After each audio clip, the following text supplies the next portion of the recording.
Royal king of the dam, my blood on his roll. I'ma keep breathing in. We are recording. I'ma keep breathing in. Welcome to the King from the Underground. Oh god, he's shaking his head. I think I scared him. No, I was excited. Just like, whoa. Oh yeah. Oh hell yeah. All right, cool. I've never been great at reading people.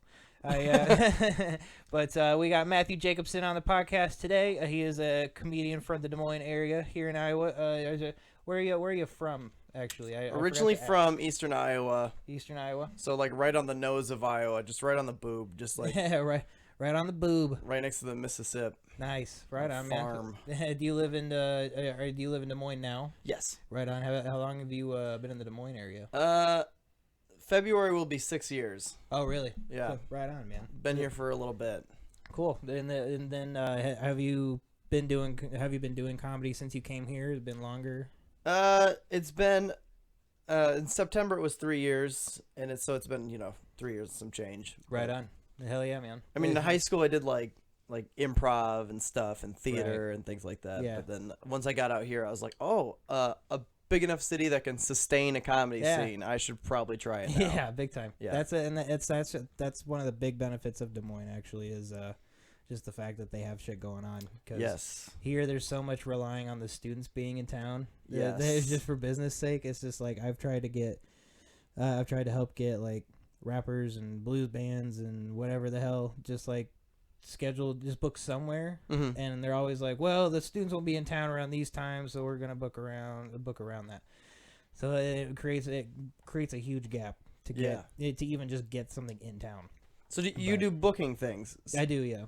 Yeah, I think I've read that different places that you're involved very much with the music. That's that is my roots. Yeah, with the music in general, all of it. Just the music. It's honestly a good way to put it. I say, even though it might sound kind of weird, it's like someone saying the high V. It's like no, it's just high V. It's a very Midwestern thing. Yeah, I'm involved in the music. Involved in the music. Oops. Pardon me. And then so yeah, it's they hit up, and then I was gonna sneak past you, grab the wrench, and then there's a lot of that sound going on. Just and then I think it's a politeness thing. In sidetrack, I did learn from I think it was Margaret Cho told me that's like a thing. Not told me. I heard it. I saw it on a video. Texted her. I hit her up on the cell. I hit sup Cho, and stupid, and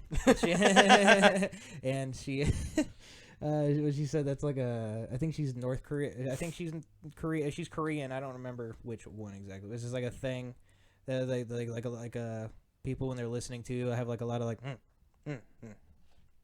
like to signify they're listening.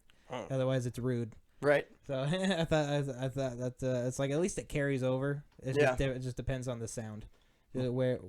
Yeah.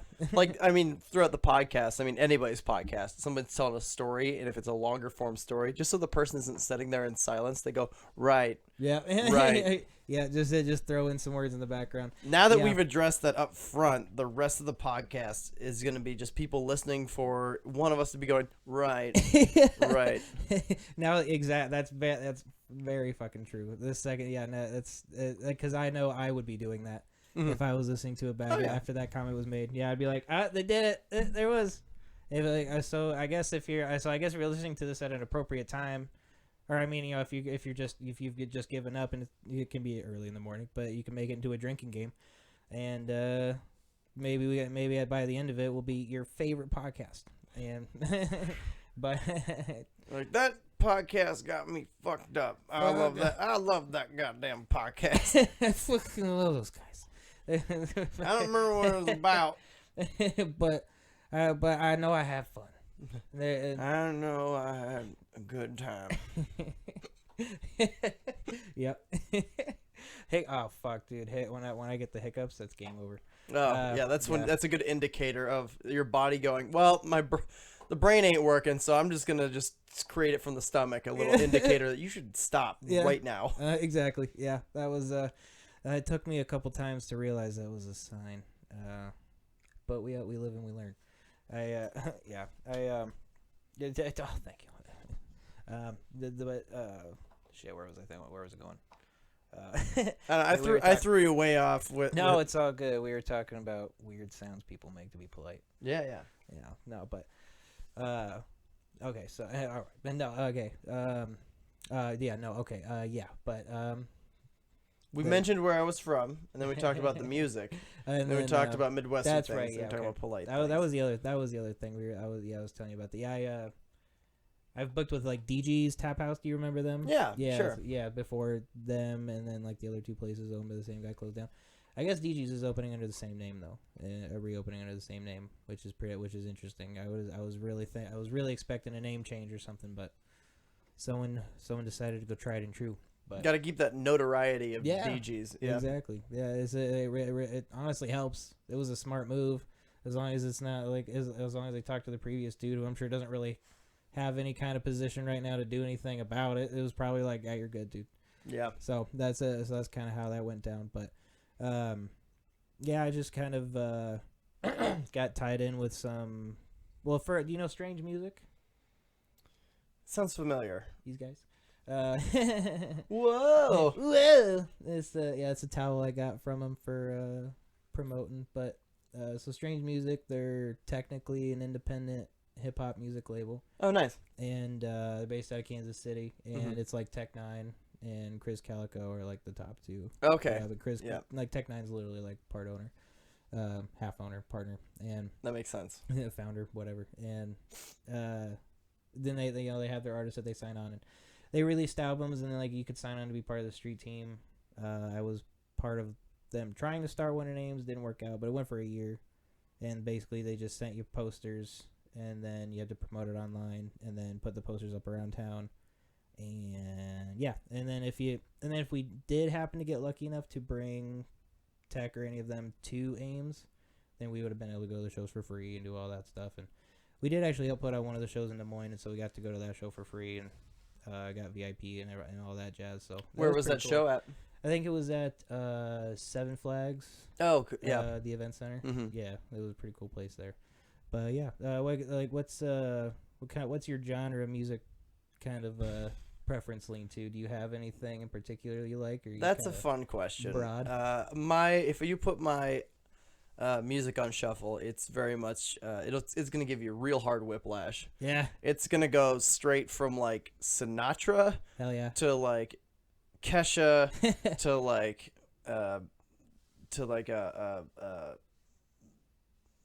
Wu-Tang Clan, to Guster, right to like it's everywhere. And then like you're like, Big and Rich, where'd they come from? Like, I don't know, I grew up in Iowa. And then like it's just gonna be, it's all over the place. And like I usually almost every time, like if I have like someone who's a quote unquote music snob in my car, they will both praise and condemn my music tastes by the time they're done. Oh God. I tell them, like, you know, I don't listen to the lyrics very often. My only criteria is if it's catchy, I'm probably gonna like, I like catchy. Yeah. That's my only thing. That's a great way to be about music though. It keeps me safe, because then everyone after, they're like, what's up with all this like Foo Fighters and stuff, and then they're like, okay, and I'm like, I like catchy, and they're like, that's your only thing? And I'm like, that's my genre, is just catchy in general. And they're like, okay, catchy fine, in general. Great. All right. Yeah. But according to Spotify, and this is equally accurate, is that the music that I listen to the most consistently is commercial music. So music composed for film trailers. Like my top Spotify artist is Thomas Burgesson, who's a part of this group called Two Steps from Hell, and he composes movie trailer music. Wow. So like I don't know if you remember the Avatar trailer. It was like all heartwarming, and it's like da da da da da. Like, it's that guy. Like, oh really? He makes like just movie trailer music, and they just keep putting out albums of this stuff, and it's like, oh wow, it's crazy. I'm like, if I had a movie about my life, I want them to compose it, but they're probably be like, no, we don't do that. We just do like crazy epic music for trailers and call it good. Yeah, no, I could see that. That's so funny though.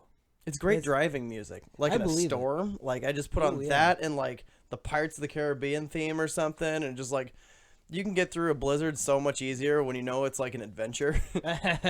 Oh wow, yeah. Actually, yeah, that's a really good point. Actually, that's really the closest thing you can get to having your own kind of theme music. Yeah. In life is if you play like literally movie trailer kind of music to it. And yeah, that's it. And that's really funny because I often play. I've never been the kind to put that on. Mm-hmm. But like I've met some people who are like, I don't like music. I just listen to musicals. It's like that contradicts itself. That's like, music. Yeah, that's still music. That's literally, you want your storytelling and you want music with it. Yeah, exactly. Otherwise, you just listen to a story. Yeah, so it was it was like some kind. They were kind of snobby. It was but then you get people who are like into real specific things. I had a friend who literally was obsessed with intros, so we'd go on like a 6 a.m. ride because we'd been up all night playing video games. Drive around, and then he would play the intro to a song. The second it got like into the verse, he'd change the song, and he would do that 50 plus times, and I would argue with him for however many more intros I had to get him to stop on any song. Just so I could like gain some sanity back for a minute. And he was like, "Man, I just like love intros." I'm like, "That's great for you, but just be considerate." Then cut these up so I feel like I completed something. Right? Yeah, exactly. Exactly. And so I like literally had to have him just let one play out, and then even then he would have to he would often still just skip it during like the last chorus or like during the outro. So it was like just like so close and then done. You're like, it's over, man. It's already over. Like, you know how it's gonna end. It's just the chorus 3 more times. It only exists in the moment, man. Give me this at least. The fuck yeah. It's something that I think maybe is hard to imagine being frustrating, but when you're in the moment for like the 5th time. Oh, I think everyone can relate. I think that's definitely a relatable problem. Is okay. Like, you're just like, just yeah, stop. Yeah, fucking for the love of God, if there is one. I mean, this is like I will believe anything you want me to believe. Just stop. Fuck, dude.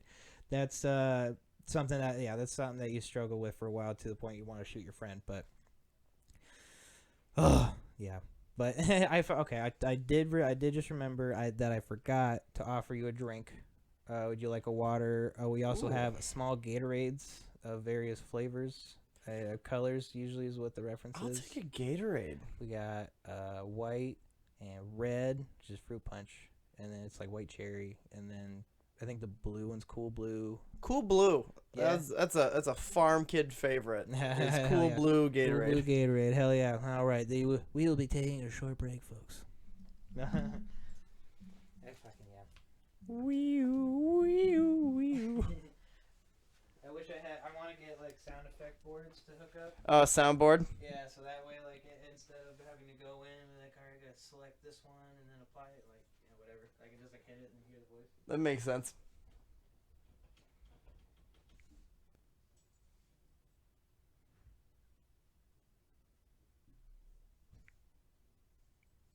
Yes, my precious, yes. Cool Blue Gatorade, yes. Sorry, it's just me and the dog down here. So I'm just gonna keep talking into the mic. And he's back. And there's a tiny Gatorade. And he's bringing me the Gatorade. It looks like it's like Christmas. it's like a liquefied Smurf. I'm working on cleaning out that fridge. It's real. I say working on as if there's like work required, but I just have to clean out that fridge and plug it in. I'm taking it apart, putting it back together, replacing the coolant. Y'all haven't changed your refrigerator's coolant in a while, have you? I actually put in the antifreeze, and now nothing freezes. Shit. So I gotta take that out. Ah, fuck. I gotta put the coolant back in. Now it's just at that point it was just a insulated box. And scene. And if that's I made sure to put Deadpool there overlooking, so that way when you see him he's like, I got this. Attaboy, Deadpool. He's overlooking everything. Keep holding it together over there. Mainly keeps my dog in line. But all right. So we were talking about the musics, but we'll probably get back to comedy since that is your shebang. That is my shebang. Yeah. It's my comedy shebang.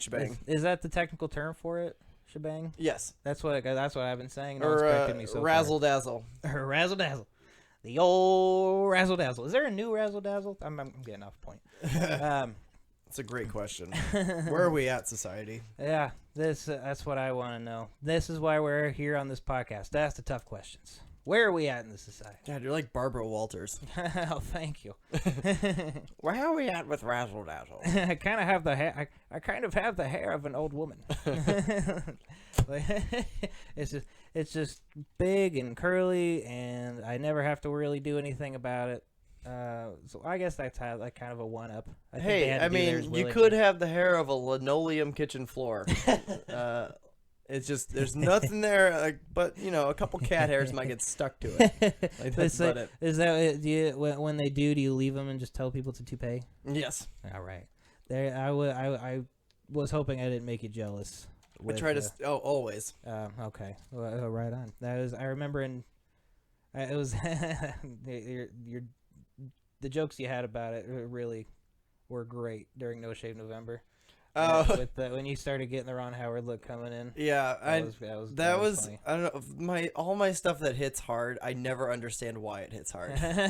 Like I realize it's gonna be like a little funny, but then when it hits harder than I think it is, I'm like, what's happening?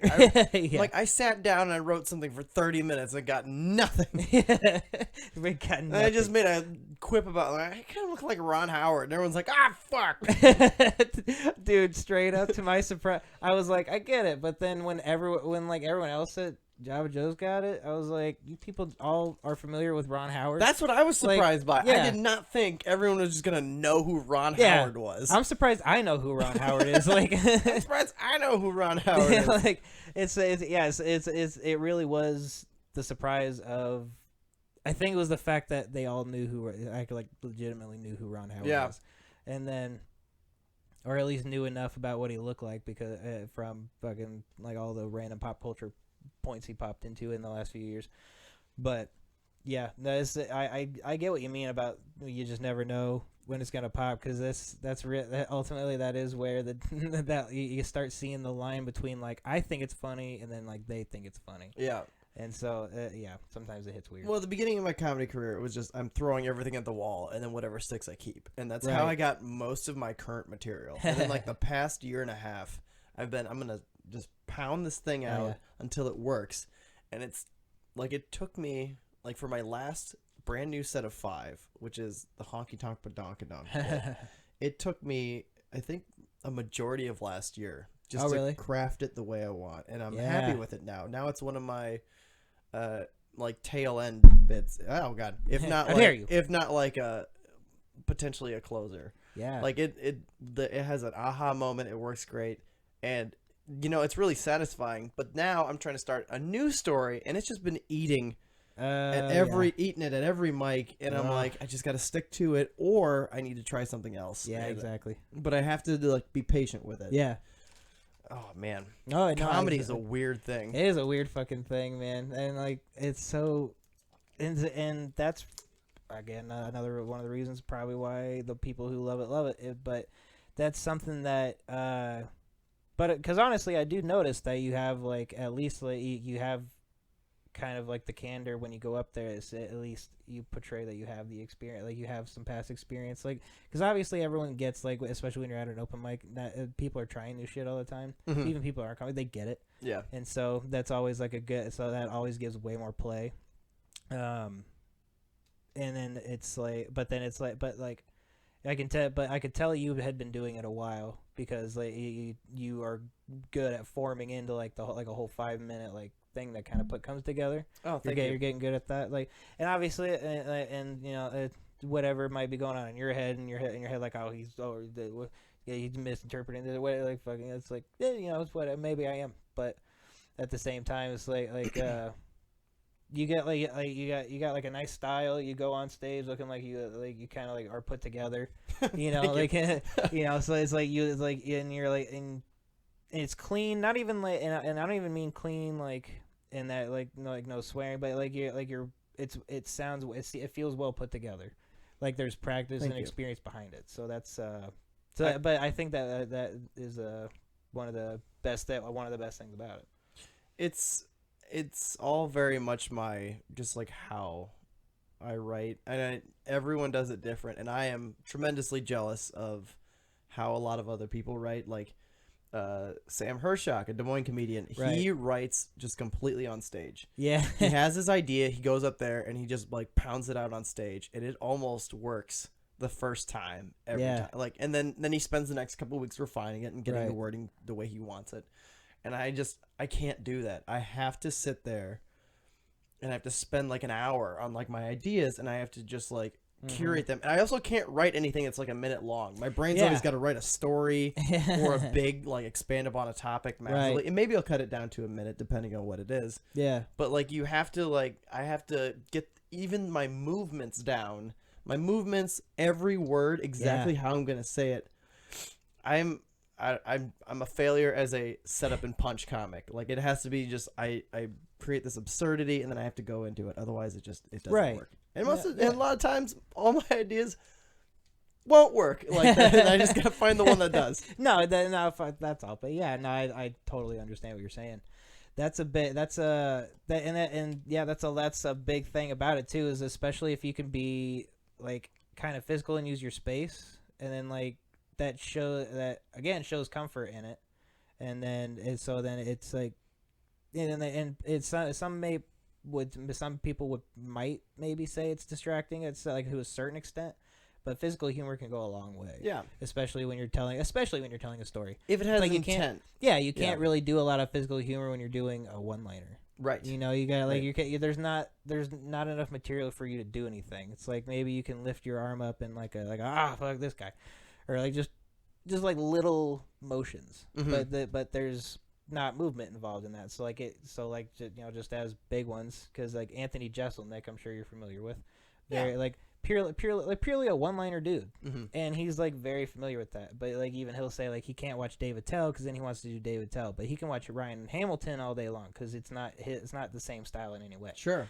And so they're very different. But it's like it's these little things that it's like, but at the same time, just like how rappers will be like, man, like I really wanted to be a singer, but like I can't sing. Not all of them, but that's the same with. Like obviously that you start to really notice between comics too when you start getting real familiar with them is like you can only find your own voice to write in, and that's really the only way that you can be funny. But it's so hard because it's just like someone like me growing up wanting to be in band, like originally just like wanting to be in bands, thinking I wasn't funny at all. So I don't know what happened, but like I was just always wanting to play music, and like I was always trying to join bands, and I was like I was technically in a band throughout high school, and like it's just like when you have like songs that just like make you feel amazing, and then you get in a band, it's so tempting to just be like, let's just cover all these songs we love. Sure. Just because you're like you already know it's good, like it would be it would be a lot of fun to play. It is a lot of fun to play, but ultimately you're just doing someone else's thing, and so it's like. Well, I was sorry. No, you go ahead. That's basically. I was talking to Andrew Lopez, who used to go to school in Ames and stuff, and he was. Oh, did he really? Yeah. Oh, yeah, he was. I mean, he's telling everybody. I can say this. He's making a show on it. He sold it to FX. Oh, really? It's about Iowa. It's called Iowa. Fuck yeah. Vince Vaughn's in it. It takes place in Ames. Really? Yes. They're gonna be filming in Ames? I don't know. You know? I think he said that they are. With shows like that, you never know how much. True. So like the show Justified filmed the first episode in Kentucky, then the rest of it was on the coast. Like, they just found like an area that looked like Kentucky. Yeah. So I don't know how much or anything like that, but like so. That's so fucking cool. So I was talking to him about how. Kind of embarrassed myself in front of him because I was kind of drunk. But well, every single time I saw him, he's like, I'm a little drunk, and I'm like, all right, continue. But he was. We were talking about how when you start comedy, they kind of follow their comedian. Everyone has their specific comedian in mind, and like there was like 6 of us in the group, and he kind of went around. He's like, "Who's yours? Who's yours?" Like he's like, "Mine was Aziz Ansari." He's like, "I'll say it."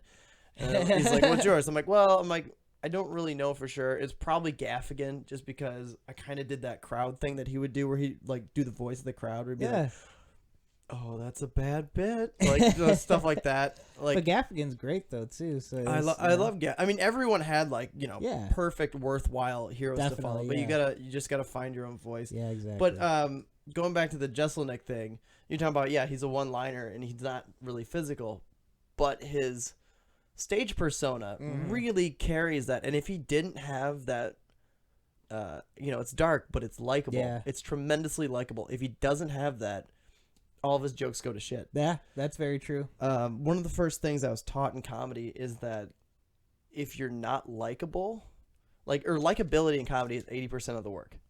So, like, I know comedians that kill all the time, and their joke writing is just kind of okay. Yeah. But it's their personality that takes them all the way. Right. So if you're likable on stage, it just does wonders for what you're doing. So, like, it would be weird also if Jesselnick just started moving Getting around. into it. Yeah, it 'cause, would like, it'd be very jarring. He's a very, very cool guy. Yeah. He's very just like slick, just kind of Yeah. hangs back, like he's very much like a greaser type yeah. character in the background. Very much so. Yeah, Smooth and measured. Yeah, it's exactly right. Yeah. Yeah. When you see him, he has the right demeanor to tell the kind of jokes he has, because he, like, you can just, like, tell from his, like, how he comes off. He's like, I truly don't give a fuck, and you need to have that to tell the jokes he tells and to get in trouble and he says in a special of his is like when a national tragedy happens, people are texting him before he even hears about it not to do it because he's gonna tweet something insane, and so it's and then when they tell him not to do it, he just wants to do it more. Yeah, exactly. That's his whole thing. That's exactly why he lost his shows, basically. But like well, the other thing was the Shark Party, but oh yeah. If anyone listening is familiar, but yeah, so that was, but that's it. But it's one of the benefits that you do. But that is one of the benefits of like listening to comedians and like hearing all of them talk about all their experience and seeing everything that links up in all their lives, and then just exploring it from there, because it's, I would almost guess, next to impossible to do anything all that original your first time on stage, even if you go for like a minute, because there's so much, because you're really only going off of what you've seen. Yeah. At that point, you don't have any experience, and so you're just kind of like, I saw someone do this.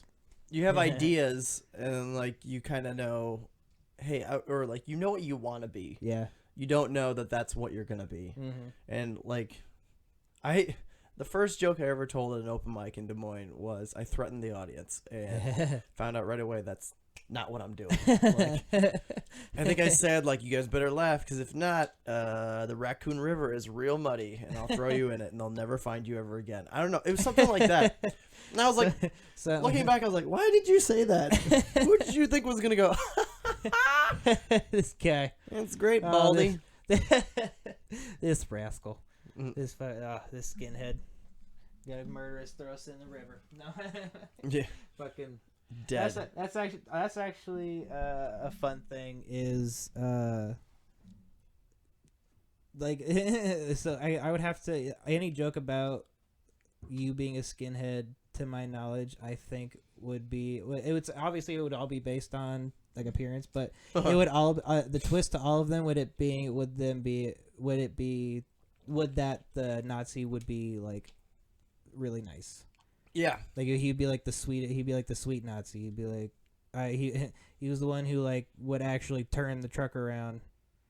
He would like start arguments with the Jews that he was hauling away, so that way he could turn the truck around and take them home and pretend like he was punishing them or some shit. Like I don't want to do this tonight, guys. You just want to go home. Stuff like that. I actually, yeah. I mean, and I'll touch on that every so often. I'll do some kind of bald joke where, without actually explicitly saying the word skinhead, I'll say something like I've done tons and tons and tons of shows with like one other bald white guy. So then I'll be like, I'm doing the show with, AJ Simmons or John Bush, and I'll be like, love those guys, but we almost had a third bald white comic, but that old saying about bald white comedians, it's, two's company, three's a crowd, four's a cult, five's a clan. That's great. That's really good. Fuck. That's yeah. That's exactly what I would expect. That's exactly the kind of joke that I like too. Once in a while, if I don't know how to start an open mic, I used to go on stage and be like, "Is it okay for me to buy a tiki torch yet?" I would say I say yeah. Yeah. I ain't gonna risk it. I'll get someone else to get it for me. I'll have a I black... don't want to be standing there with a tiki torch and a bald guy. Yeah, I'm gonna hire a black guy to buy me tiki torches. Dude, I can't go in there. They'll know. Oh man, that's what I honestly yeah. That was I can only imagine how awkward of a time it would have been to be like, no, I genuinely need these for my backyard. I'm having people over, and I am 55. This is a very unfortunate timing. Yeah. I've been planning to have these people over for months. I can't back out on them now, and I need these fucking tiki torches. I swear I'm not a nationalist. I'm just social. Hell, please. I just have friends. Is that so hard to believe? I'm sorry. That's funny. Yeah, that's one of those. That was a crazy time, man. But as far as bald head jokes go, I'm sure that's been beaten into the dirt at this point. Oh yeah, I mean there's like 4 roast jokes for me, and it's usually like bald, cancer, skinhead. If they know farming background, they'll be like, "You look like a gay farmer." There's like I forget, but there's like a set of like 4, and I could guess like what it was like every time. Yeah. Like Mike Getler had a roast joke for me that was like, "You look like an albino version of Shaq's penis or something." It just looked like the head of it or something. I don't know. I was like, yeah, there it is. Yeah, exactly. Yeah, exactly. That's looking like a dick. That one. I feel weird. I didn't think about that one. I remember you had I like did some stupid. Yeah, you had some good ones, and then it was very sweet. You came over to me, you're like, "Hey, I hope it's okay." I was like, "Yeah, man, we're comics. We do this." I did, yeah. Which, to be fair, there are a lot of comedians that just do not take roast jokes very They don't. well. I no. don't know why. I'm like, "What are you doing?" I'm like, go home. Yeah, that's what I think too. Like, do you know where you are? Right. Yeah. Exactly. And I vouch that all the time. I have even my older brother was here on Christmas, and I was like, we were talking about comedy, and I was just like telling him about it because I was doing it, so he was like asking questions, and I was like explaining that whole thing to him. I was like, well, people who get offended are selectively offended. Mm-hmm. They're not just offended. They're like I used some example for him. Like if like say a comic goes up and they have an abortion joke and they have like a black joke, then they have like a 9/11 joke or whatever, then maybe I repeat myself anyway. But if someone laughs at 2 out of 3 and then is like, no, that third one wasn't okay though, then they don't matter. It's invalid. A lot of times it's people who don't necessarily truly feel like hurt by it. It's people that feel like they should be hurt by it. Like, it's something that's ingrained into them to where they're like, okay, this is culture. Our culture has told me that like this has been said. It's crossed a line that I've been told not to cross myself. They did it. They're bad for doing it. Yeah. Like that's just how mentality is. So like if you've been beaten the other way into the sense that you're like, words don't mean anything. I'm going to say whatever I want. Like then yeah, you can get away with whatever. You can say horrible things. Yeah, that's very true. Once I knew that Mike Getler was really cool with just like dark jokes, and Mike Getler is a comedian who's also a veteran. Like we just say the most ridiculous things. Like we got a running joke that he killed Pat Tillman. Yeah, and he's the guy that killed Pat Tillman. He's like, dude, that's oh boy, man. And I'd be like, make CTE jokes about him all the time. Yeah, like something go off by your ear or something. How you doing, man? Like, don't make Getler mad. He's gonna stab you. That's especially if a dude could take it. That's a prime time to use PTSD jokes. That's all of them. We called PT at like a lunch thing with me, Aaron Graff, another comedian, Mike Getler, and Dave Bowman, another comedian. We were just reaming him with these Pat Tillman jokes, and then like Aaron Graff called back to it later, and he's like, someone said PTSD, and he's like, oh, yeah, Mike's got PTSD. Pat Tillman stress disorder. That's why it works so perfect. It was great. It's perfect. It came together so well. It's you know what? Maybe yes, like a fine spaghetti dinner. With dinner, a spaghetti with your dinner. Yes, that's the best kind of dinner. That's how good that joke was. So good, you had an extra plate of spaghetti. So then, or Mamma bowl mia. if you're a weirdo. But then, do you use a bowl? Doesn't matter. But Depends on the day. Depends on what needs to be washed. there you go. Yeah, exactly. But that's fantastic. It's not too often that those little kind of things can kind of work out that way either.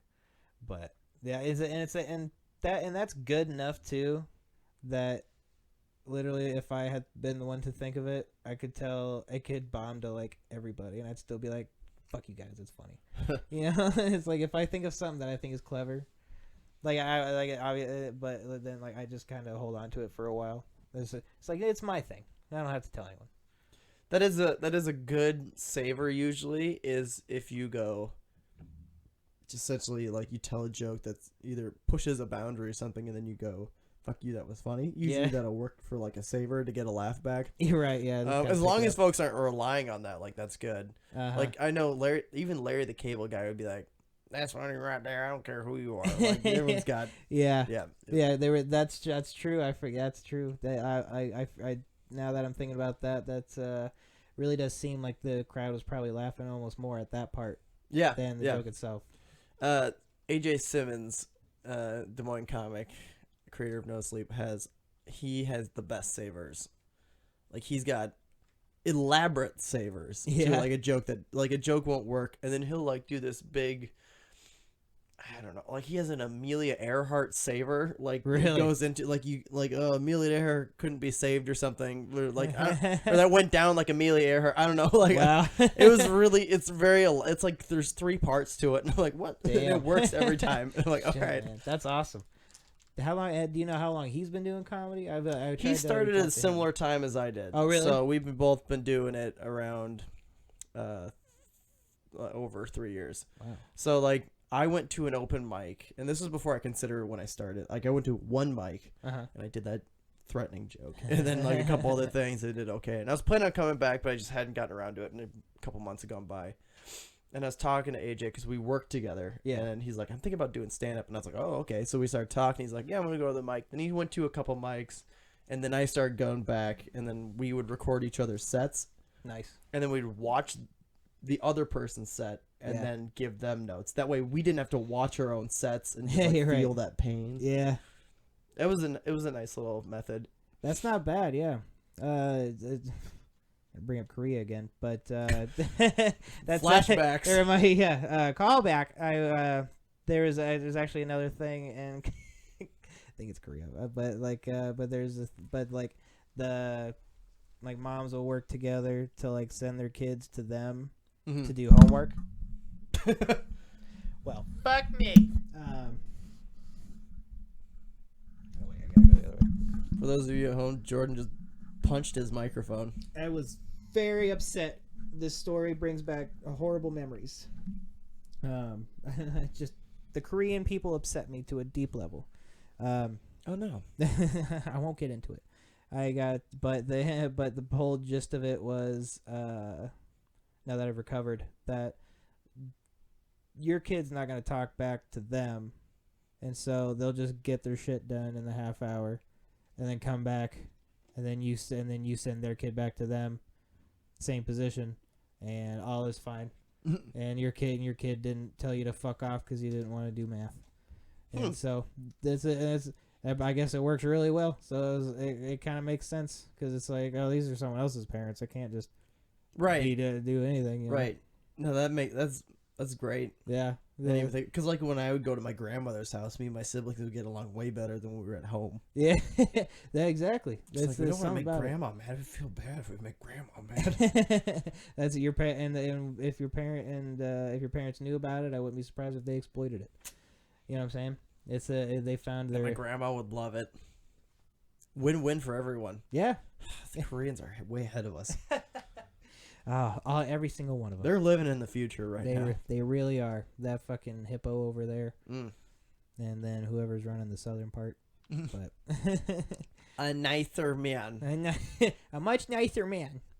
He even weighs a little less too, and he does poop. He's a human. Do you want us to get killed right now? There's like they're gonna like track like certain words like it's gonna pop up on their radar, and then they're gonna like release your emails to everybody, and It's gonna be a real Seth Rogen situation. He almost destroyed a whole movie studio so he can start a feud with North Korea. Yeah, for fun. For fun. For fun. For real though. Dude, did you watch his hilarity for charity thing? I did Netflix? not.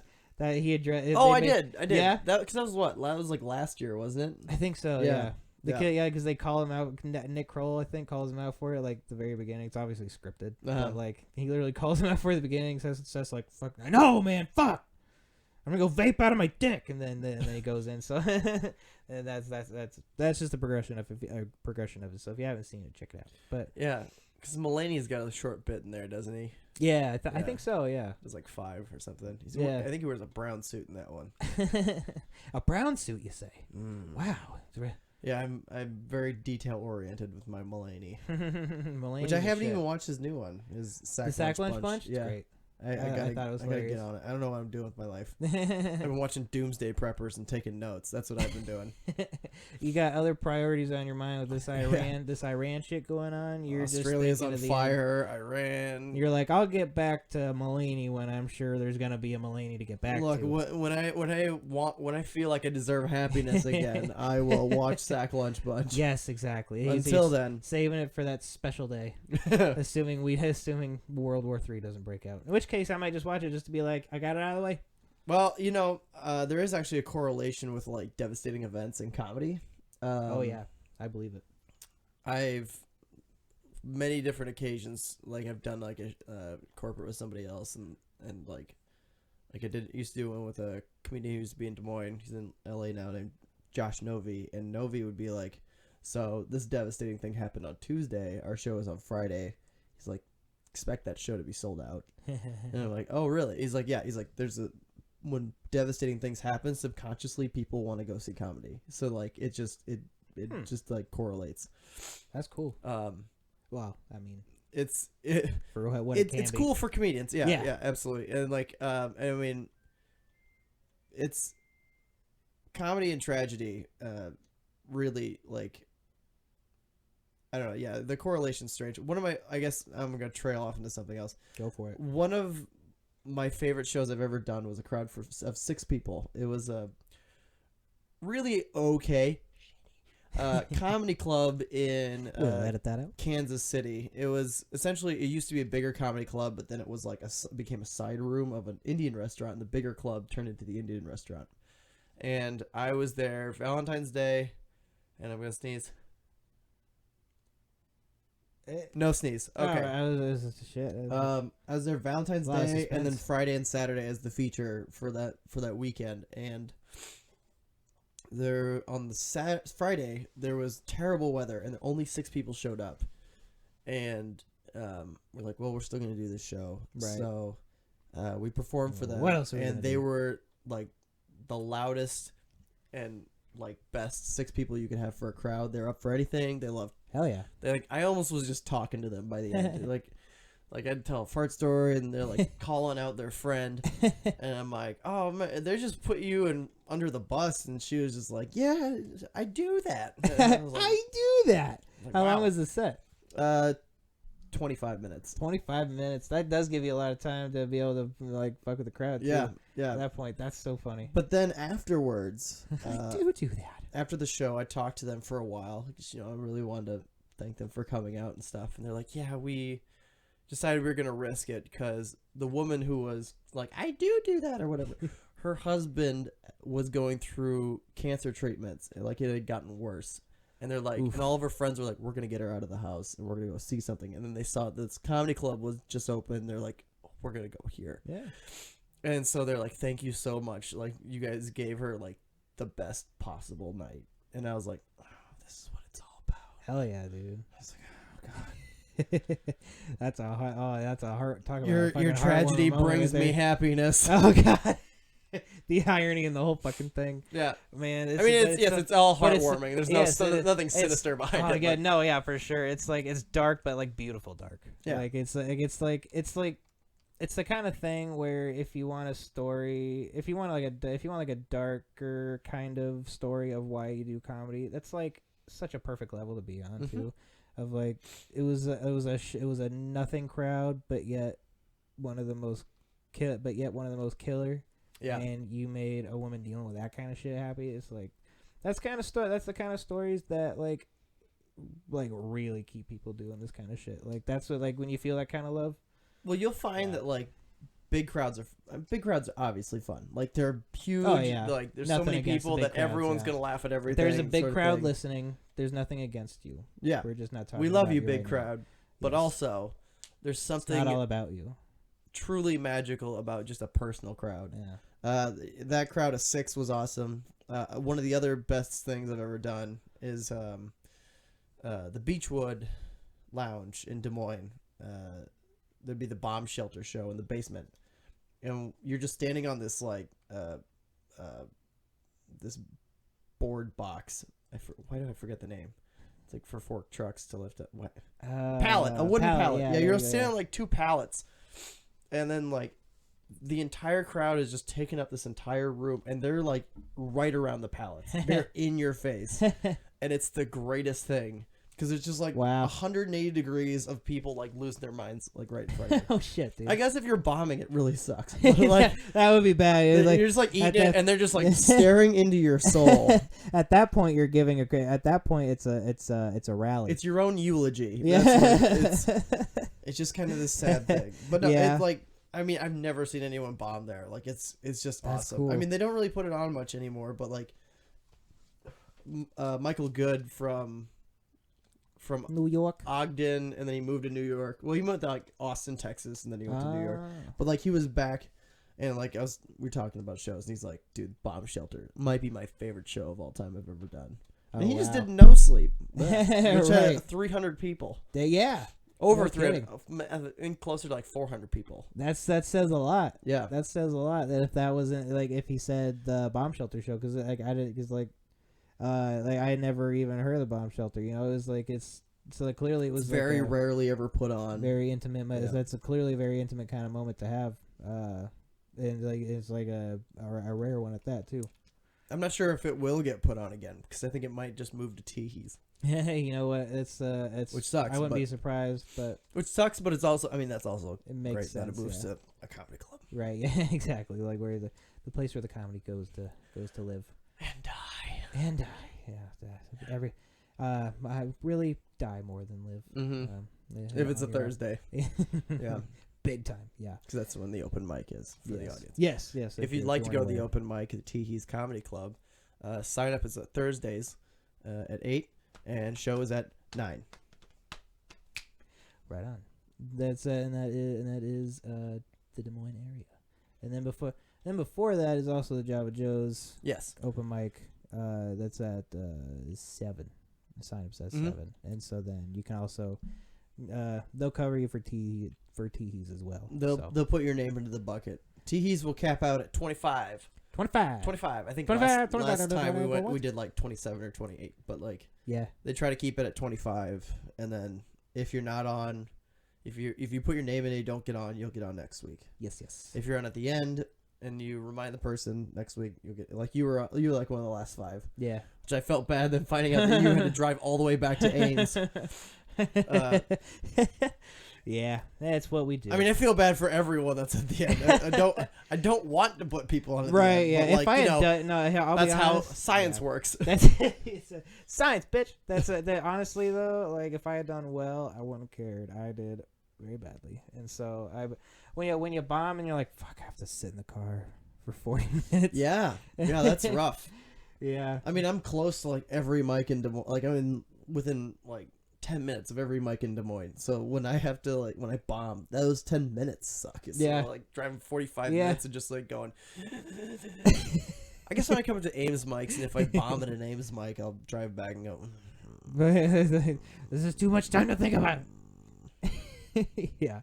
Oh yeah. That's yeah. If you're not making that sound, it's because you've passed out, and it can definitely be frustrating to a certain extent. But at the same time, I'm also like, I really want to do it, so I kind of have to fucking do it, and so I haven't.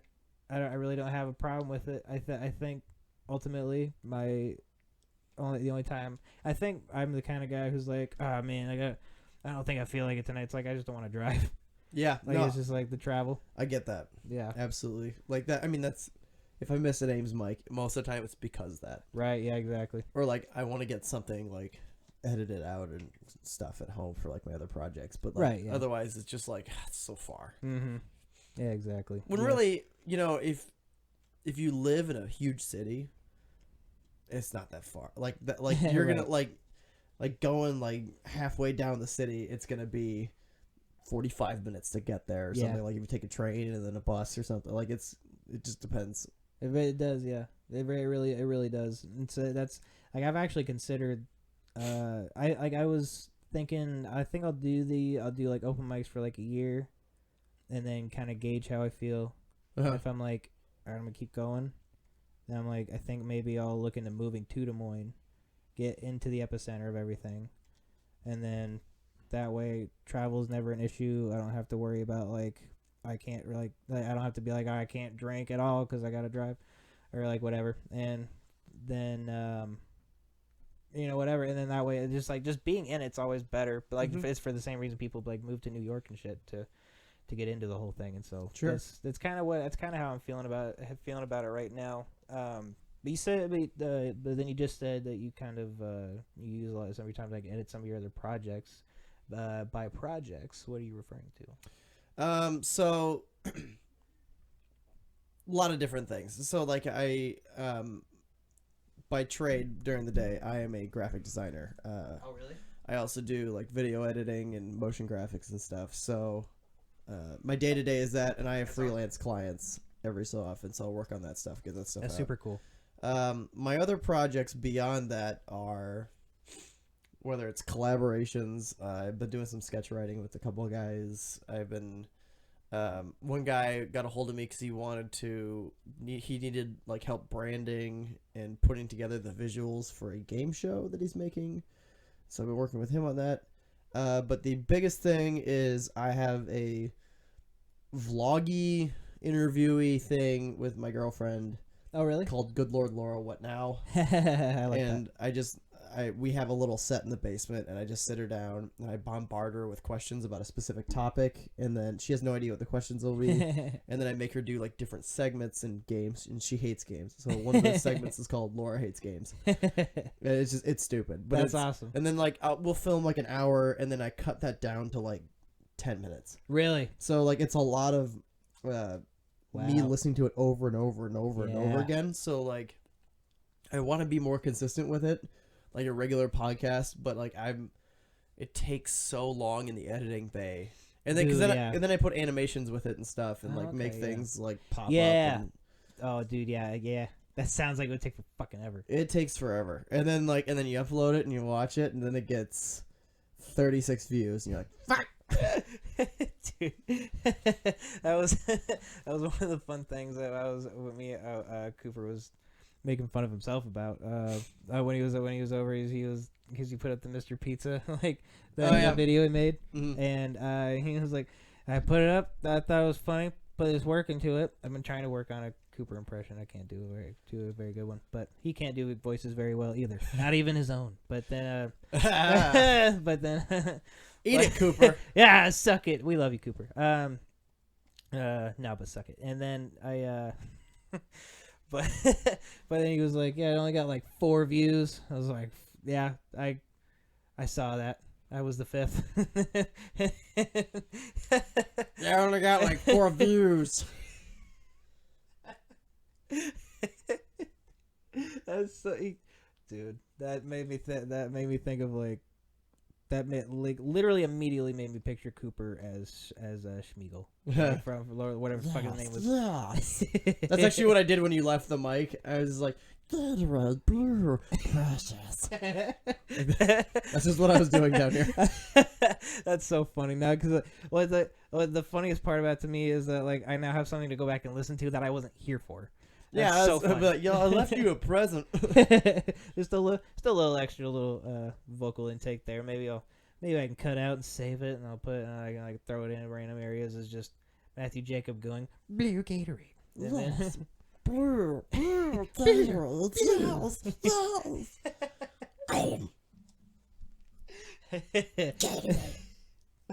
yes. Fuck. He tricks us. Just in case. No, fuck. I haven't had any sound drops yet, so that'll be fun. That'll be fun to cut some of those out and just have and just be like, why the fuck was that? Was that Gollum? Like that was Matt Jacobsen. That was that. What was clipping there? That was loud. Let's remove all that. Exactly. Oh god. Okay. This page is blank. Let me check my notes here.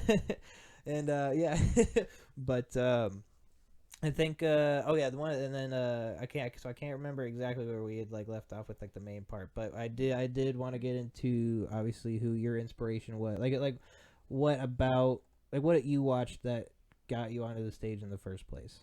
You know, who were you watching? Where are you at?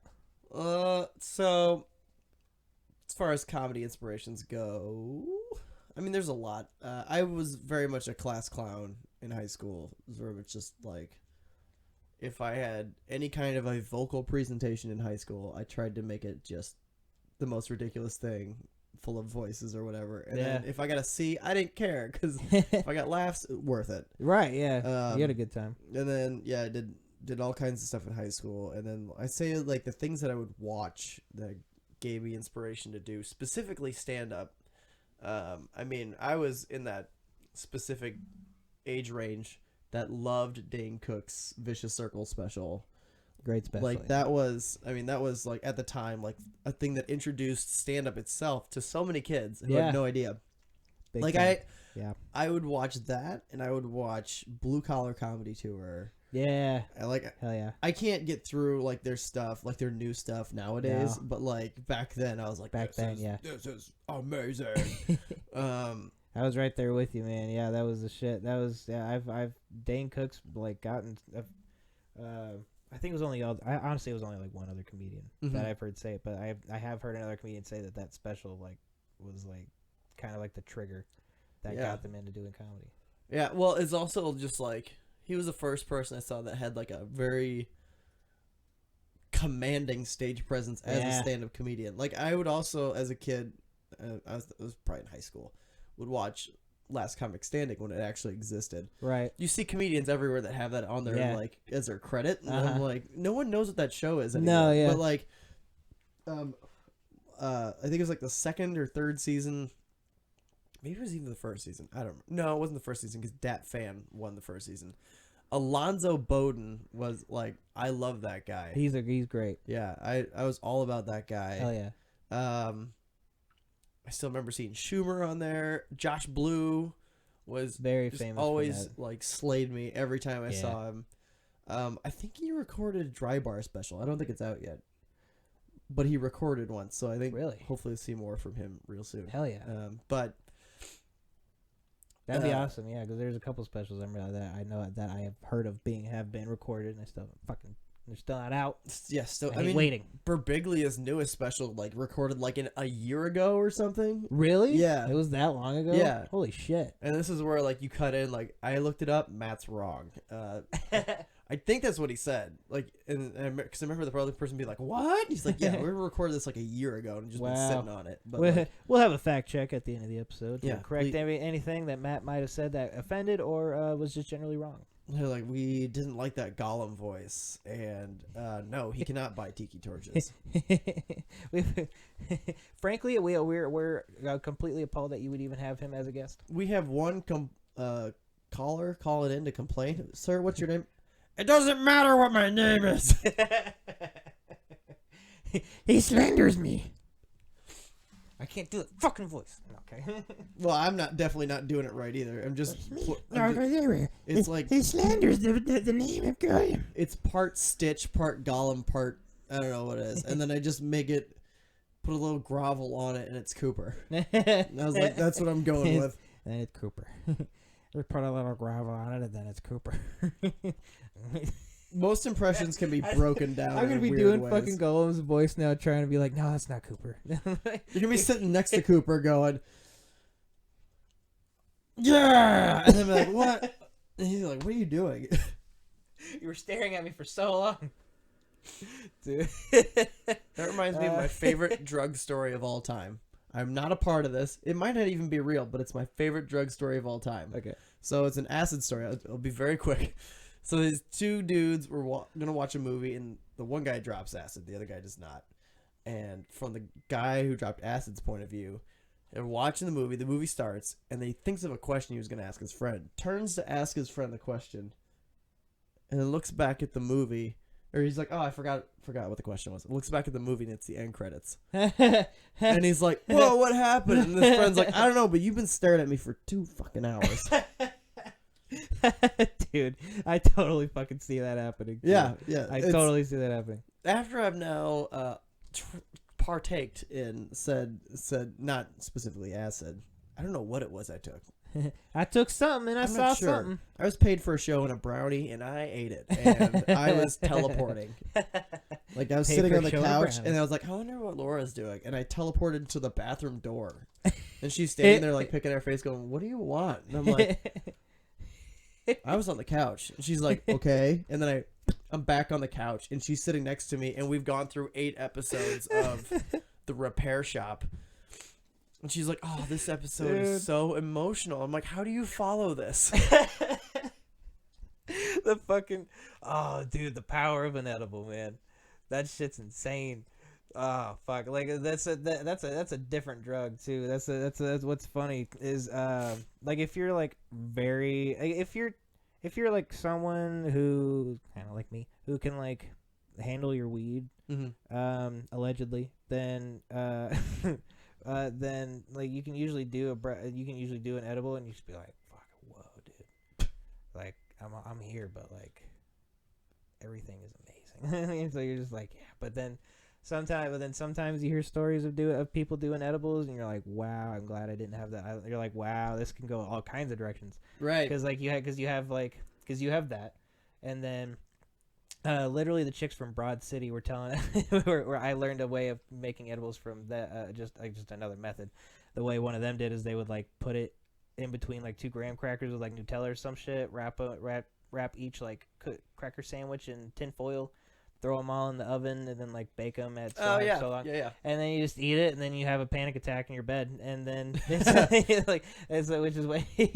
is what they said happened. They ate like too much, and then just were like, I gotta go lay down, and then just went their separate ways, and just like fetal position in bed until like the next morning, I think. But yeah, it was just like it's a new level that people don't expect. Because I did a cookie first, and this was 2018. Like, I gone most of my life without doing anything, and then last year I'm like, yeah, I'll try it. Yeah. And I ate the cookie, and nothing really happened. I just got sleepy, so I was like, I need to take a nap. This is during a comedy festival, and Oof. I knew this is during Beast Village, and I had to get back to Lefty's at midnight because they were taking a group photo. So I'm like, I'm gonna take a nap now, wake up, and go. So I took a nap, woke up, started driving there, and halfway into the drive, time just went boom. And I was like, oh, this is it. Okay. And then I get there, and I'm like, hi everyone, and like all just like floating through everybody. And then Turning my voice was that high too. It sounded normal to me because it was slowed down. yeah, Elmo real high, like just flying through.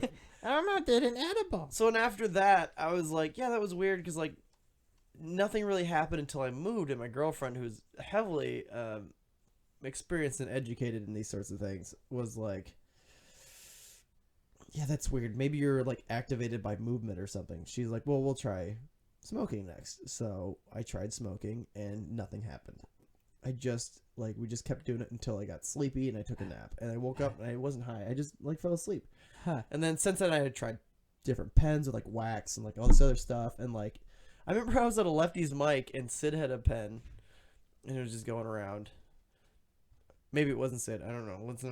I shouldn't be saying names. Allegedly. I don't know. He had it in his hand at the time. We'll just I didn't know if he took it. I don't know if it says. Anyway. We got it from Sid.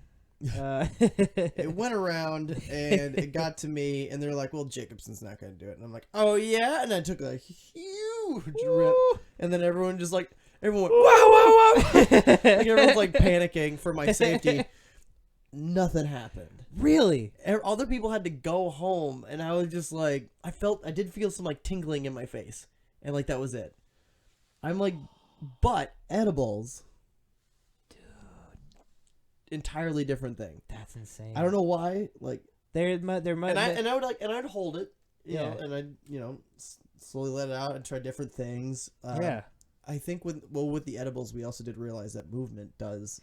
For sure, gets it spread out through your body. That actually made sense when you said it there. I was like, yeah, I could see that. Mm-hmm. And plus, I mean, now that I'm thinking about it too, it's plus with the edible, it is processed by your liver, so then it has the extra chemicals in it and other things going on, and so yeah, it really, so it's honestly, yeah, it's it makes sense that the edibles would hit you that way, but that's so crazy. I don't know if it's something to where it's because I never do it. Right. So if it does happen. Oh yeah, if you got a low tolerance and if you accidentally take a little too much of an edible, yeah, that'll yeah. Woo, you'll be gone. Even with the actual smoking thing, I don't know, right. Since it's not doing anything, maybe my girlfriend's maybe it's actually because your body doesn't know what to do with it, so it's closed off to it or something. Oh yeah. And I was like, could be. I could see that, honestly. Yeah, that doesn't make any sense to me. But it could be. Literal inexperience. Well, see, and so you said, how old are you now? 29. 29. You said, how long did you go before doing literally anything? I did it when I was 28. Holy shit. Yeah. Oh wow. So this was all very recent. Yeah, very recent. Wow, dude. Yeah. I was saying 24. I was I was ballparking it. Just as you guess things in your head when you're talking to people. But well, my girlfriend was she goes, maybe mushrooms are your thing, and I'm like, we don't have to taste test. We don't have to find out. We don't have to actually experiment. I'm I'm good with realizing where I'm at. Right. Yeah. I figured out what this does, and I feel like I'm just gonna think about that for a while. Yeah. And which honestly, if that was the case, which if that was the case, I would be I don't blame you, because yeah, that's that's a whole new thing. And again, I honestly don't it's been funny. I've had people on here talk about smoking or whatever, but then they'll be I just don't want to be outright about it, just in case someone the wrong person hears it. It really depends who you are. I might because right. What was super funny is I'll put one up. Cooper's, I think now is close to 20 listens, but then when I put my brother's up, it's now over 50. And his was before Cooper's, but it's it literally right now it literally depends who I have on. Yeah, because I'm still building mine, and so still building me. Still building me. I'm so close to being finished. It's a lot of fluids that just need to be lost. Recalibrating, putting it together. Exactly. I gotta get rid of my spare tire. I think I don't care about talking about it, just because we're gonna be at a point to where it's gonna be legal. And I can honestly say it's not something that I'm going to go crazy over. Yeah. It's not even something that I really even want to do because it makes you sleepy. Well, my gateway drug, if anything, it talked me out of it. If anything, I'm funny. Nah, I don't right, yeah. It. No, yeah, that's, and honestly, that's so rare to happen that you actually hear about that. But I also do think that there's a lot of people who smoke it just because the people around them are smoking it. Yeah. It's one of those things. It's a social thing. Yeah, it's a very social thing. Yeah. You and Shane were talking about DARE. Yeah. On the Shane episode. We were, yeah. Which, by the way, it's drug abuse resistance education. There you go, people. We finally got around to it. Now let me forget as soon as we get in this. But yeah, they're it's peer pressure. And I'm it's not pressure. It's just being in a situation to where, I don't really drink unless it's a social situation of like everyone else is drinking, and it would help the party more if they knew that everyone was partaking, like sort of thing. Yeah. You can still do that and be responsible. Yeah, that's true. That's true. You can. You definitely can. Have you? But you do drink sometimes though. Is that? Yeah, I drink. Yeah. I don't ever like. I maybe get hammered like once a year, and it's my birthday party. There you go. Now that you will be invited to it is the yeah. Denimapalooza that happens in April. Denimapalooza, you say? The requirement is you wear 2 items of denim. Fuck yeah. That's how you get in. It's in a public place. It's every. I hope you don't feel pressure to invite me simply because you were here in front of me. We could have definitely glided past. I don't want you to feel pressured. I would love to go, and you can't back out of it now. Hey, don't come to my birthday. I'm gonna fucking be there. You're too late. Yeah, you should. No, I want that picture to just get bigger and bigger every year. But like it's like it's just you have to wear at least 2 items of denim. I don't know. It doesn't matter. They could be like jeans and like a scrunchie for all I care. Like, I don't know whatever. I do have a lot of denim scrunchies that I've been waiting to break out. Just straighten out that hair and just pull it back. Fucking I revisited in the old days. Mm-hmm. I did. You want to? Here's a fun fact about me. Yeah, that's actually while we're on the topic. I did that in middle school, in like high school, because it was the cool thing to like look like you were in a punk band. Didn't matter if you were. Oh yeah. But but if you dress like it, like I mean, I actually was for most of that time period. But if you look like it, then you were one of the kind of cool kids. But then but then after high school, I was like, I don't like the word, but if I was like 50 years old, I would call me faggy. And so, but that only in the sense of like, I kind of hit a point where I was like, what am I doing this for? Yeah. And then and it's just like, it didn't make any sense to me to do it anymore because I was out in public and it was like, it takes time. I was like, I feel weird. So I stopped, but yeah, that was like a whole fucking thing for a while there. Any experience yourself? No, I was kidding. With scrunchies or having to straighten your hair frequently. No, it's pretty straight. I mean, as a kid, it was curly, but then it was straightened out real good. Oh, right on. I have a question. What's that? I don't know how much longer you plan on going for, but I have to pee real bad. Oh, that's fine. I don't know if you want to take a pause or want to just wait till the end. If you want, you can go. If you want, we can do another short intermission. You can go ahead and empty yourself out. I can go into this Gatorade bottle. Well, dump it out a couple times with the pinch. It's gonna hurt real bad. Ooh, well, I can open this window here. It's a fire escape. Just pour it out there, then it'll be good to go again. So you will have to go through laundry. That's fine. So as long as that's not an issue, then you just go through that door there. The doorknob turns. And that's good. That's perfect.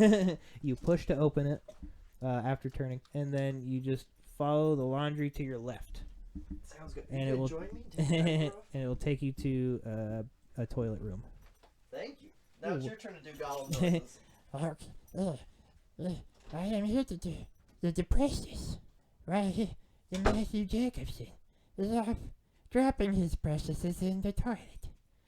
He drops his kids off in the precious in the ring.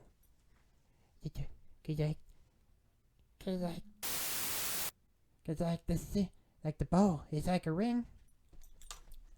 Hi, Mommy. Do you not like me doing this voice? Does Molly May not like me doing Gollum? The precious. You are my precious puppy. The precious husky, the precious puppy. I have a lot more time to do Gollum than Matthew Jacobsen did because I simply was grabbing something. Man, my improv game is off today. I'll tell you guys that for sure. I was really hoping I'd be on, but both me and Matt are a little under the weather. So, he will just do what we can with it. And he will be back on one day. When I am experienced. Fuck, I keep losing it. Oh, you committed to it. I'm so happy. I did, yeah. I learned that while doing the Gollum voice, I have to stop and take a break and come back because I like fall out of it after a few seconds. That'll happen. Yeah. Back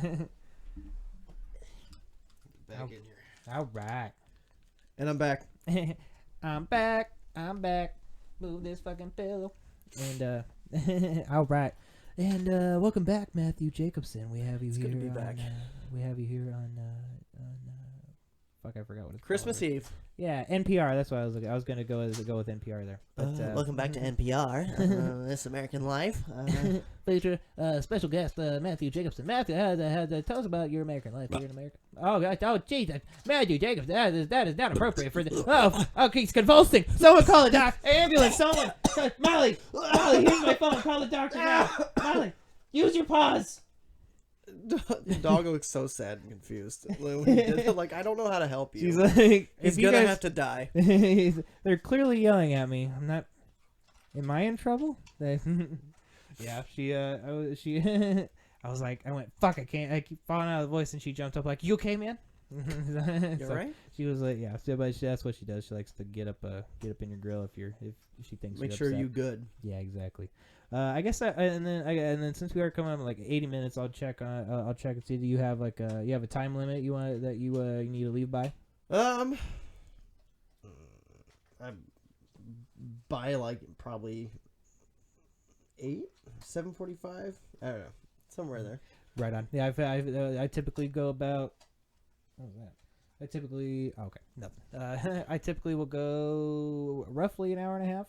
If they can give it to me, let's do that. And then if we can roll past, then Bam. whatever. But yeah, cool. But yeah, so then we were talking. Let's see, where were we? We were talking about Sex, baby. let's talk about you and me. All the good things and the bad things that may be. Let's talk about sex. That's beautiful. That's consider yourselves treated. Treated. That was our special gift to celebrate the new year. And okay, so with comedy, how do you like to write? Do you have like a time of day that you kind of get like you find yourself in a flow? Is it like you kind of just write kind of as you think of stuff, kind of through the day? Premises come out any time of the day. They come out best when I'm driving. I don't know why. Ironically. Yeah. It just like my brain just goes to a different place, and that's when I think of premises. So I write down premises any time of the day, and then sometimes if the moment's good right then, I'll just keep writing, expand upon it as ideas come in, keep that stream of consciousness going, or I will sit down later and just force myself to be in the state of mind in which I write. And then usually I will never force myself to write about a topic that I didn't think of a premise for.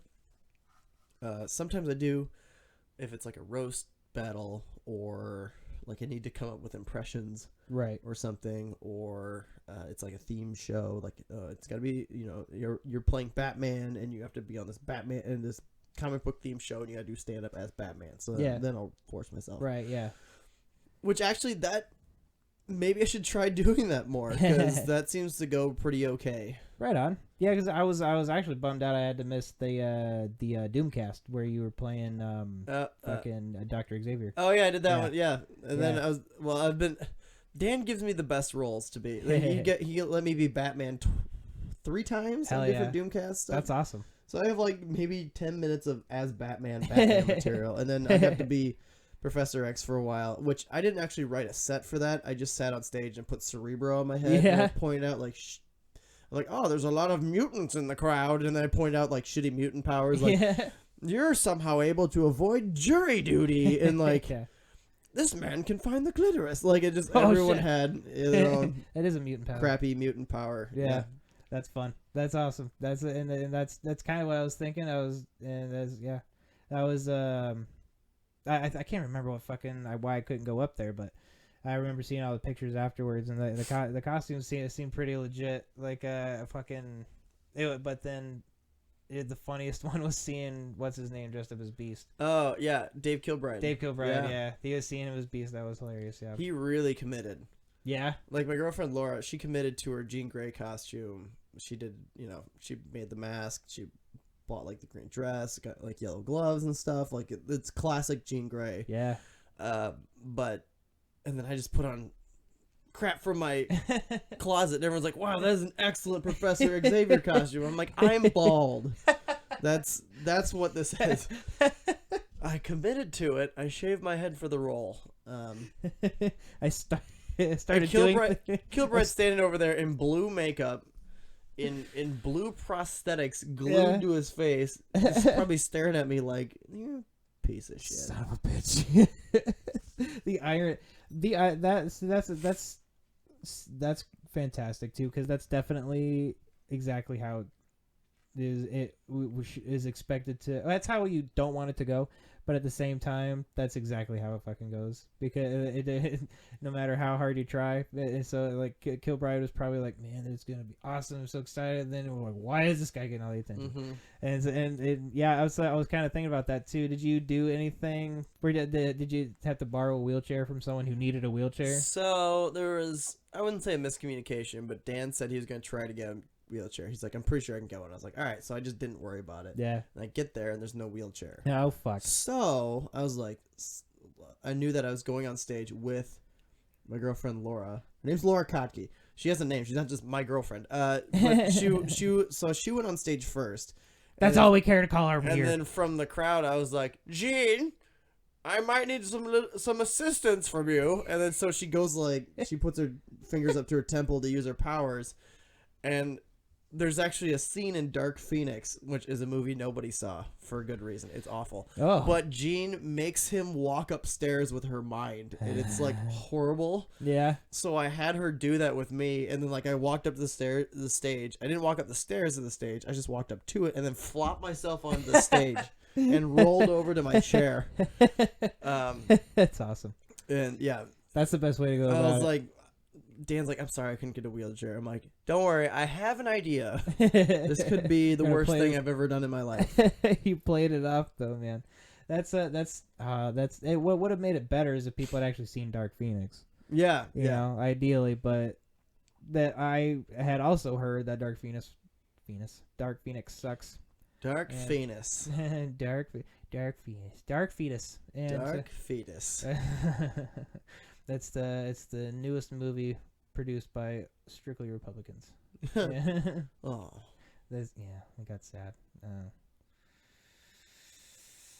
Let's talk about sex. I got but yeah, it's one of those no, that's all part of the it's all part of that improv game though. Is the Doomcast a lot of improv in that kind of scenario? Is the Like obviously besides writing jokes to like throw out as the character It kind of depends. I always try to write a set because like what he'll do is for the show. So the Doomcast is a YouTube series where Dan talks about comics, and he goes very in depth on it. But it's just him talking to a camera. The live show is. I am quite unfamiliar with it. So He'll play like if it's like I've done the ones that are themed for Justice League. I've done the ones themed for specifically Batman related stuff, and I've done his X-Men one. Nice. So what he'll do is he'll play a character, or maybe he'll play himself, and he'll bring up other people dressed up as these characters, and they'll do either a set or they'll improvise something or answer Dan's questions as that character. It's just kind of whatever they want to do. And then Dan has other segments, and like he'll animate together like little music videos or something, like using like the X-Men 90s cartoon. Like he's got a great one that he put up there. He doesn't always get comics. He'll get whoever can really look the part. Right. So he for the Batman which is birthday great, one, honestly, yeah. he had me as Batman, and then he got a cosplayer to play Joker. Nice. The cosplayer had never done comedy or anything stage related in his life. Ew. And so his plan was he was just going to go to the show in character and then just remain in character the entire time. Like before the show started, I was like, "Hey man, I'm Matt." And he's just like, "Huh." Like that was his Joker character, was just being a grumpy man, and like because I was Batman, and then like he's like, "Huh, I'm not talking to you," and he was like John Mulaney for some reason, and he'd like leave. But then like I got on stage and I was doing my set, and he just started heckling every single. It wasn't even tags. It was just like he was like, "Boo, get off the stage, and just like yelling things. Like he wasn't even in like proper character as the Joker. He was just like a weirdo. And no so kidding. Imagining a dude doing this kind of shit dressed up as the Joker is so uncomfortable. Yeah. And then I'm up there dressed up as Batman, and then so Shut the fuck up, man. he didn't even have the full costume because I guess he took the costume in at one point to get dry cleaned, and the pants got lost. So he only had the top half of the costume. They wore jeans. So then I was like, what the fuck? After he interrupted me, I just was like, Joker, everyone. Looks like being the clown prince of crime doesn't pay. Denim Joker over here. Denim Joker. But then I thought that would make him stop. It made him stop for about a minute. And then he started right back in. So then I finished one of my jokes. He yelled at me. And then I just stared at him for a second. And I just went, shut the fuck up. And that got a nice pop. Dude. But then Denim Joker. So he was on right after me. And then I have to stay on stage. So I stayed on stage. And then he came up. And he just ate it. For like 5 minutes straight. He just like, Dan was asking him questions about his day because he obviously didn't have anything planned. And he was like, well, I did. And they weren't even like jokery things. He was just talking about a day in Des Moines in his voice or whatever. And then he's like, well, you're not laughing. So I guess I should probably end it. And then I looked at the crowd and I just yelled, weird. That's weird. You're not laughing, so I guess I better end it. He's like, well, you're not laughing. I'm like, that's weird. Strange. What's going on? Perfect. Oh, dude. And that's I said, you got to be the one responding if you're dressed as Batman too. So it's that's what it seemed well fitting. It's at least it. Yeah, and he's softly spoken, so you can't be chiming up that much. Yeah. Well, I mean, so if he had things in here related to his actual character that he was like heckling with. Or maybe even if he told me ahead of time that he was going to do it, I'd be like, yeah, no, it's cool. But he's just like in the middle of it, just shouting. And he shouted at everybody. And we're like, shut up. No one likes you. Oh, God. He literally ruined his chance of he coming got back. Drunk and he knew like someone that was cosplaying as Poison Ivy. They weren't in the show. They're just cosplaying as Poison Ivy. And he knew them. And he was just like, they started yelling at him. And he's like, oh, this bitch knows my ex-wife. And I'm like, what the fuck? And she's just like... And he said something like...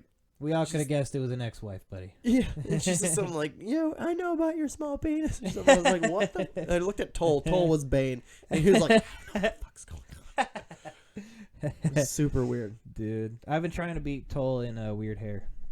Oh, good luck. I know. Which Toll's hair isn't weird. No, it just looks like it's uncombed. It's thick. Yeah. And he can just like... He can shape it. He really can. Like clay. Like he's just like moving it around. It's fun. It's a kind of like that's the one person's hair that I'm truly jealous of is Toll's hair. I agree because it's so malleable. Yeah. Like you can just like go and they'll stay that way. And I'm like, oh, it's so funny too. Because like it's like I did notice him do that at I think at the Lefties open mic one night. He just I'd seen him a couple times, but then he just one night in particular he was like fucking with it, and I saw him move it, and it was like. Something about Mary, and then like it sticks, and then you're like, "Whoa, that's you don't see that often." And then, he does. He makes a lot of comments about him about having weird hair, and every time I see it, I'm like, "You could brush it, yeah, you could try, it wouldn't be that weird." Put some work into it. Just effort. Which also he doesn't have to. He just runs his fingers through it and it looks like it was combed. Yeah, that's very true. But and at the same time, it's like I feel like I would go like, man, you could brush it, and then he would, and I'd be like, you know what? Don't. You ruined a good thing. The way it was. Yeah, this is a whole tribute to your character. Well, he'd knock it away and he goes, "Oh, I messed it up," and I'm like, "Just put it back." You can do anything you want with it. You can move specific sections Balls in you your want. court, dude. Yeah, man. Literally. Well, I guess not literally, but I don't know what that was supposed to mean. Stupid, but yeah, that's I even on his what made me even think of that is like the fact that on his no sleep picture he even was like a picture where no hair, like weird hair, looks good or whatever he said. It's like, dude, it still looks the same. Yeah, it's just like a really good picture. It's still as weird as you think it is, but. It is one of those things. You're like, that's just part of who he is now. If he combed his hair, you'd be like, Toll, what happened? Are you okay? You going to a funeral? Yeah. Who died? Yeah, exactly. Oh shit, bud. Yeah, we are at the 90-minute mark. Okay. So and then do you got anything going on? You got anything any shows? You got any projects coming out? People can be looking for releases. You got When does this come out? probably next week. Next week?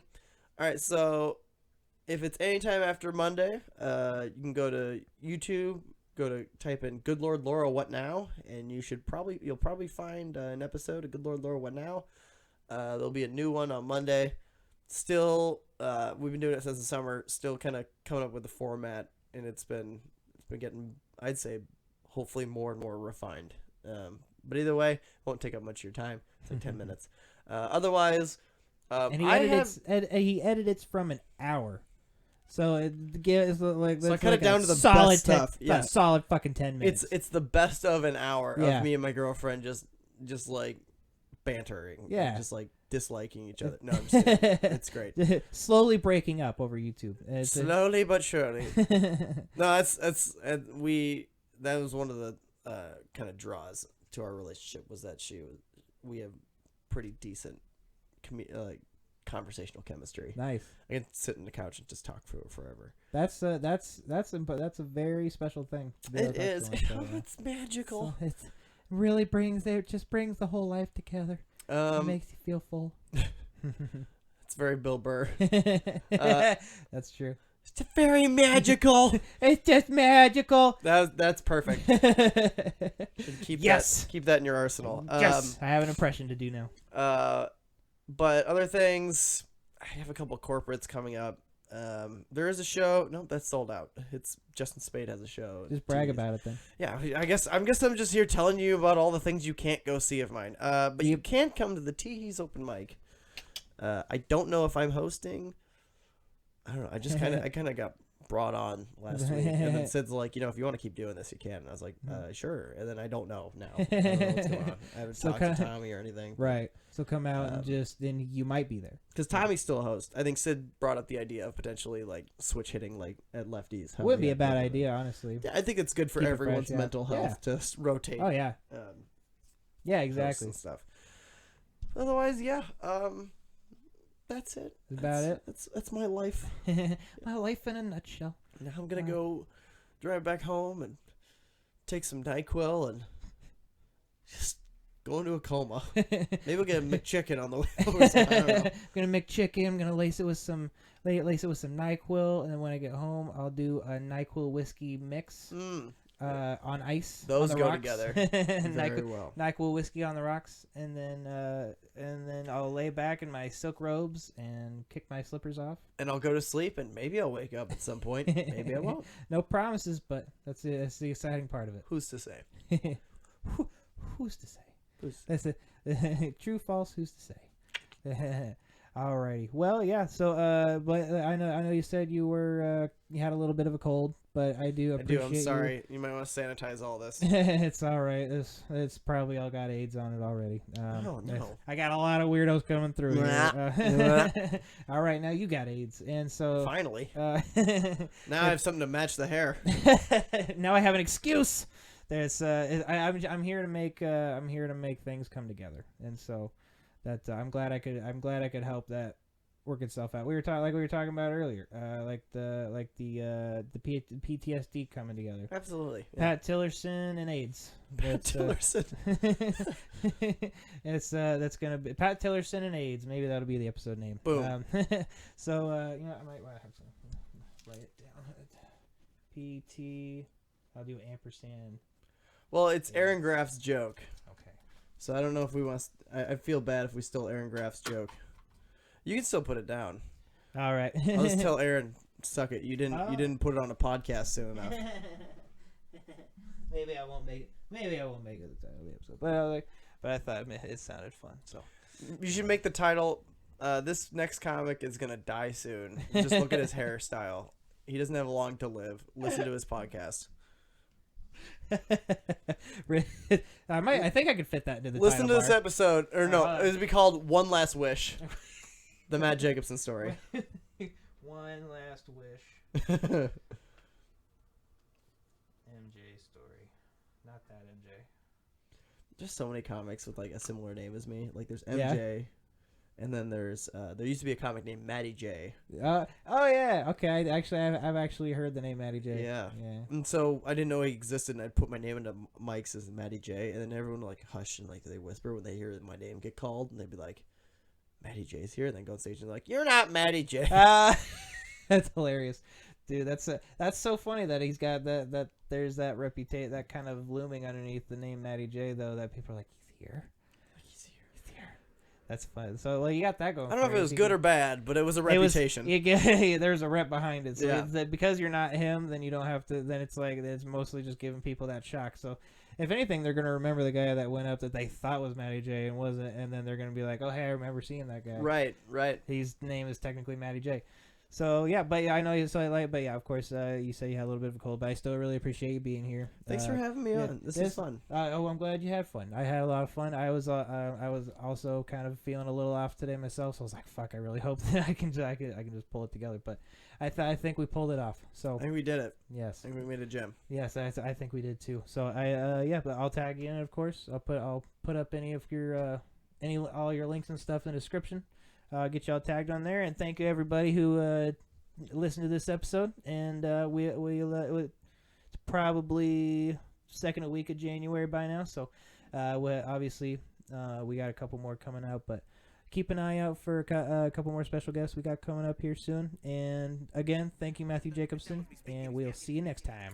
Thank you very much. Thank you. Nowadays, my life is great. Sub the love out for the hate. I'm booked to shows in different states. One thing I don't test is fake, cause that's some shit you can't escape. Got a lot up on my plate and learned that most these streets are fake. Now I'ma go get it. I'm vivid and intricate, killing shit, feeling is militant. Know that they feeling it. Been on my grill and shit. I'm just too diligent. I'ma go in again. Don't fuck with a nuisance. I'm stupid. Nah, please don't do it. I'm sipping on this fluid. It's vodka, hen, and some sewage. I'm brutal. I cause contusions. I'm doomed and my dreams are lucid. Consumed by the fear of losing. My moons are just illusions. Let's go. I dabble in the dark, just don't want me to spark it. Magician needs assistance to witness to all this carnage. Bar after bar, I'm by far the hardest. Scar, son of Mars, the god of words, a tyrant. Yeah, bitch.